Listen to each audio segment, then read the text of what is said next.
శ్రీ గురుభ్యో నమః. శ్రీ విశ్వావసు నామ సంవత్సరం జ్యేష్ఠమాసం ఉత్తరాయణం గ్రీష్మ ఋతువు శుక్లపక్షం మే 30, 2025 శుక్రవారం. చవితి రాత్రి 9:29 వరకు.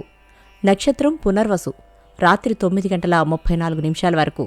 వర్జం తెల్లవారి 5:27 నుండి 7:02 వరకు. దుర్ముహూర్తం ఉదయం 8:10 నుండి 9:45 వరకు. మరలా మధ్యాహ్నం 12:32 నుండి 1:24 వరకు. శుభ సమయం ఉదయం 7:15 నుండి 7:50 వరకు. రాహుకాలం ఉదయం 10:30 నుండి 12 గంటల వరకు.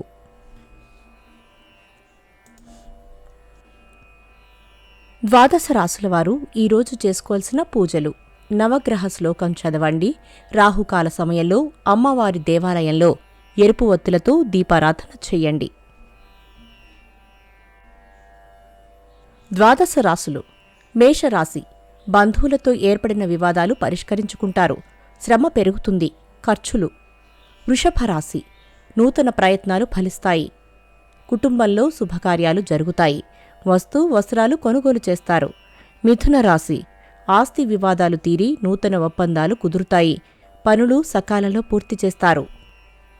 కర్కాటక రాశి. బంధువులను కలిసి ఆనందంగా గడుపుతారు. సేవా కార్యక్రమాలలో చురుగ్గా పాల్గొంటారు. సింహరాశి. వృత్తి వ్యాపారాలు అభివృద్ధి చెందుతాయి. ఉద్యోగాలలో పదోన్నతులు, పదవీయోగం. కన్యారాశి. దూర ప్రాంతాల నుండి శుభవార్తలు అందుకుంటారు. ఆర్థిక పరిస్థితి అనుకూలిస్తాయి. తులారాశి. సంఘంలో మీ మాటకు విలువ పెరుగుతుంది. దూర ప్రాంతాల నుండి విలువైన సమాచారం అందుకుంటారు. వృశ్చిక రాశి. ప్రముఖులతో పరిచయాలు పెరుగుతాయి. కుటుంబ బాధ్యతలు పెరిగినా సమర్థవంతంగా నిర్వహిస్తారు. ధనస్సు రాశి. వ్యవహారాలలో ఆటంకాలు ఎదురై చికాకులు పెడతాయి. ఆర్థిక పరిస్థితి అంతంత మాత్రమే. మకర రాశి. రుణ ఒత్తిడులు ఎదురై చికాకులు పెడతాయి. ఆకస్మిక ప్రయాణాలలో నూతన పరిచయాలు పెరుగుతాయి. కుంభరాశి. వృత్తి వ్యాపారాలలో ఒడిదుడుకులు ఎదురై చికాకులు పెడతాయి.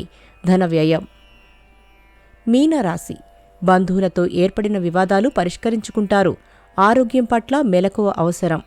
నమస్కారం.